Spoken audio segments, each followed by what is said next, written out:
নিঃশব্দে শুরু হয়েছে এক অদৃশ্য যুদ্ধের প্রস্তুতি। যুদ্ধের ময়দান এবার কক্ষপথ। রাশিয়ার মাতৃ স্যাটেলাইট প্রকল্প মহাকাশে এমন এক অস্ত্রশক্তির ইঙ্গিত দিচ্ছে যা গোটা বিশ্বকে মুহূর্তে অন্ধকারে ডুবিয়ে দিতে পারে। নজরদারি নয়, বরং এই স্যাটেলাইটগুলো গোপনে মুক্ত করছে সাব স্যাটেলাইট, যেগুলোর মধ্যে লুকানো রয়েছে ধ্বংসাত্মক প্রযুক্তি, এমনকি অ্যান্টি স্যাটেলাইট অস্ত্র।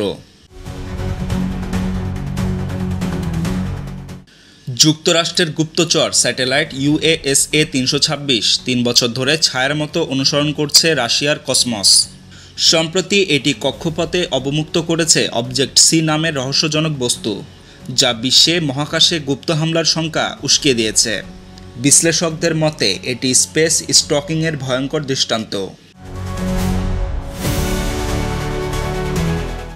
এই পরিকল্পনা কোনো হঠাৎ সিদ্ধান্ত নয়। 2011 সাল থেকেই গোপনে এগোচ্ছে রাশিয়ার প্রজেক্ট নিভেলির। ডাচ ও রুশ গবেষকদের তথ্য বলছে মহাকাশে রাশিয়া ইতোমধ্যে অস্ত্রবাহী স্যাটেলাইট দিয়ে একাধিক গোপন অনুশীলন চালিয়েছে। বিশ্ব এখন এমন এক যুদ্ধে ঢুকে পড়েছে যেখানে গোলাগুলির শব্দ নেই, আছে নিঃশব্দ কক্ষপথ বদল আর অদৃশ্য বিস্ফোরণের সম্ভাবনা।